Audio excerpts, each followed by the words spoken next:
Assalamualaikum warahmatullahi wabarakatuh. My name is Ma'rufatul Ayudwi Nurlita. I'm the student of English Education Department of Zainul Hasan University.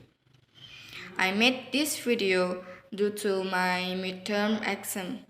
So here I have to answer the first question. The question is, how do you define success in life? And who do you think the most successful person is?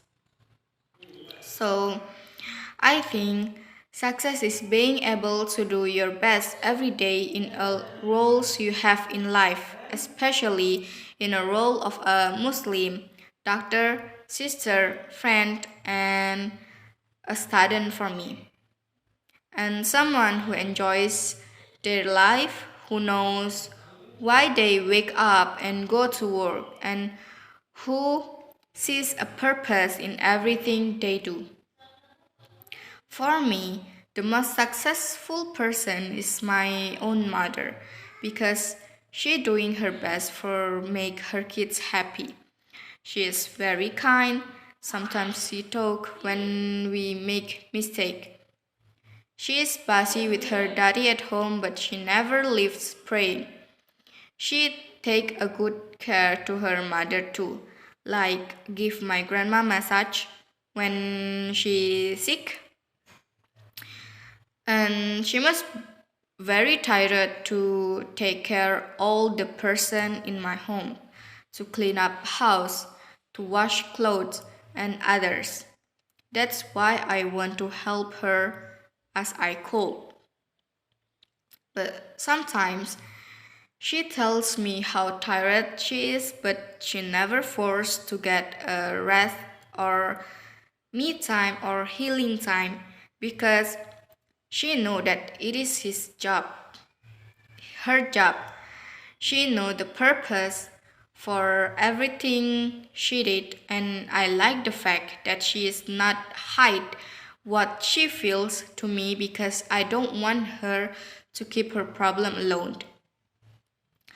I will always listen to her grievance. I think she enjoys being a housewife, and hopefully I can be there when she need me always. And I think that's all I say. If there any mistake or any grammatical error, I will apologize for it. And thank you for your attention. Wassalamualaikum warahmatullahi wabarakatuh. Assalamualaikum warahmatullahi wabarakatuh. My name is Ma'rufatul Ayudwi Nurlita. I'm the student of English Education Department of Zainul Hasan University. I make this video due to my midterm exam. So here I will answer the second question. The question is, do you have a role model in your life? Why do you take him or her as your role model in your life? My answer is yes.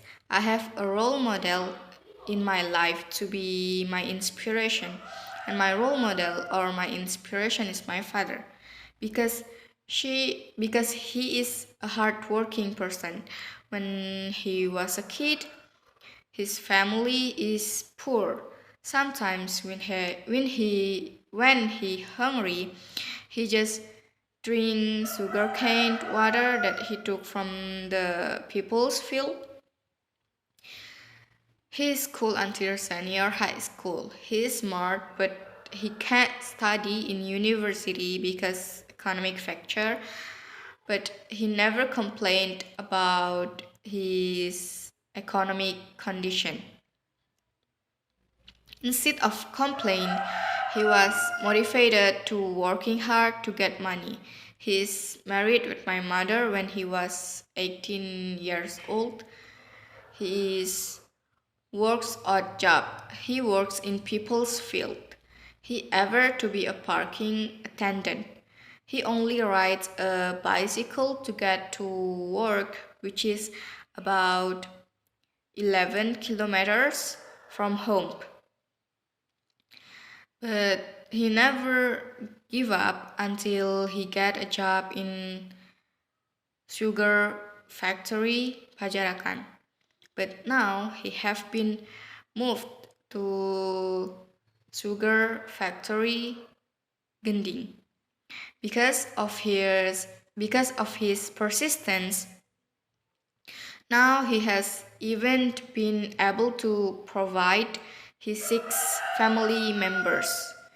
That's why I always amaze him and thank him and very thankful to have him as my father. And that's why I take him as my role model. So I think that's all I say, and I'm sorry if there are any mistake or grammatical errors. Thank you for your attention. Wassalamualaikum warahmatullahi wabarakatuh. Assalamualaikum warahmatullahi wabarakatuh. My name is Ma'rufatul Aidwinurlita. I'm the student of English Education Department of Zainul Hasan University. I make this video due to my midterm exam number 3. So here I have to storytelling about a legend or a myth. And I'm going to storytelling about Sangkuriang. So here it is. Once upon a time, there are a god and goddess which were detained for breaking the rules. They both then were sentenced to live the rest of their life in the world while doing good deeds. During their time on earth, the god was turned into a dog named Tumang and the goddess turned into a swine named Wayunghyang. Tumang was owned by a king named Sumbing Prabangkara and lived in the palace. Both became good friends and stick like a glue. One day, King Sumbing decided to go for hunt to the nearest forest. Apparently, it's the forest where Wayunghyang lives. At the forest, the king needed to do his thing, and apparently his pee was cupped in coconut shell. Little did they know, Wayunghyang, who felt thirsty and found the water in coconut shell, drank it and she became pregnant. 9th month after the pregnancy, right after Wayunghyang gave birth, the king back to hunt on the same forest. He heard a baby crying, looking for it, and found a lovely baby girl. He took the baby to the palace without knowing that it was his doctor, and named her Dayang Sumbi. Long story short, Dayang Sumbi grew up to be a lovely girl in the country.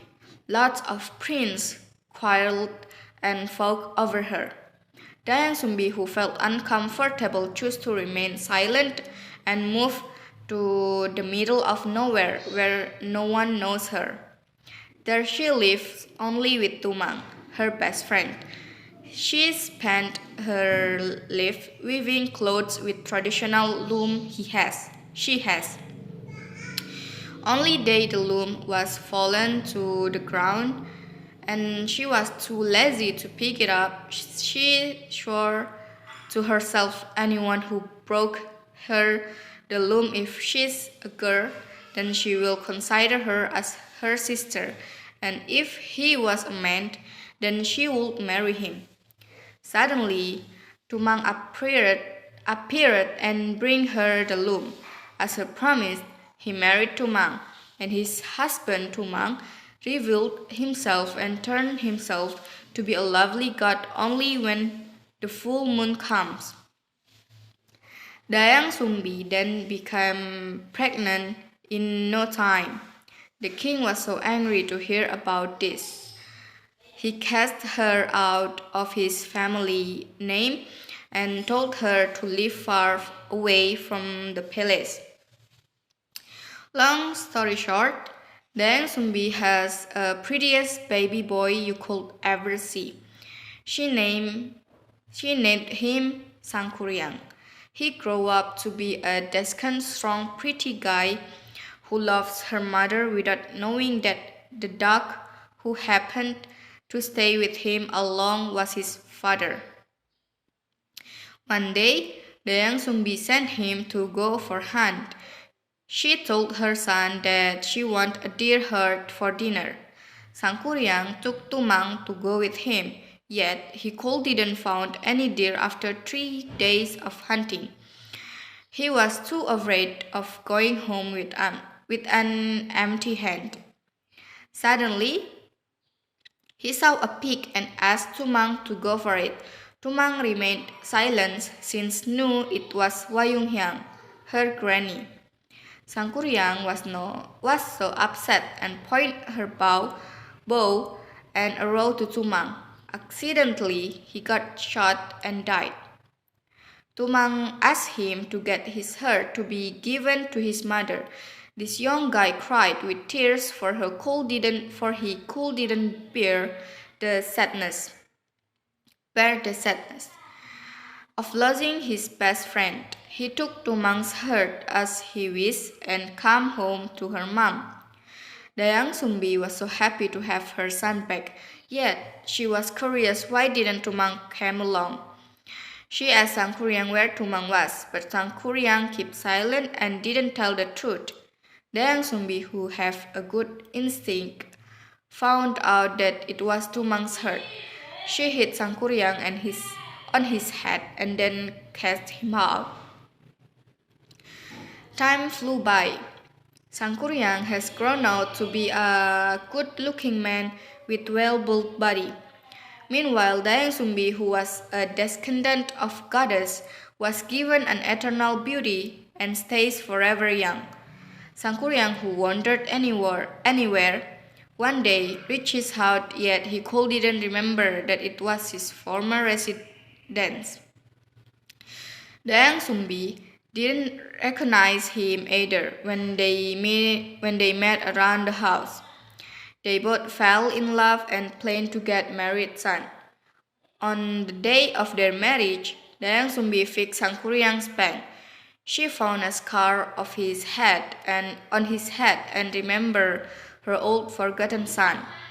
Dayang Sumbi then called out the marriage and explained everything to Sangkuriang. Blinded by his love, Sangkuriang didn't take the explanation and kept resisting marrying his own mom. He even threatened that he will destroy everything he found. Dayang Sumbi, who knew that Sangkuriang has such god power, felt treated with it. She then thought of an idea on how to defect the marriage. She gave Sangkuriang a term that she thought he won't be able to fulfill. In order to marry her, he need to build her a huge lake along with the boat just in a night. If he could fulfill it, then she would marry him. Sangkuriang, with his gaudy superpower, asked the genius and spirit to help his work done in just a few hours before the dawn. Dayang Sumbi, who didn't expect that to happen, was so surprised and thought of an idea. She made a huge fire in east to decoy Sangkuriang. So he thought the dawn had coming. The genius that thought it was the dawn were afraid of the sunlight, ran away and left Sangkuriang alone. Sangkuriang was so mad that didn't finish his work. The coconut shell he used to dig the ground was thrown to the east and became Mount Manglayang. Sangkuriang kicked away the boat he made, and apparently it was laid down on the back. The boat then turned into Mount Tangkuban Perahu. Tangkuban Perahu literally means upside down boat. Yes, believe it or not, the mountain looks like an upside down boat. So that's the end of the story.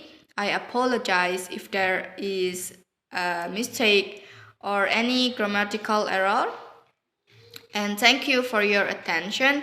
Wassalamualaikum warahmatullahi wabarakatuh.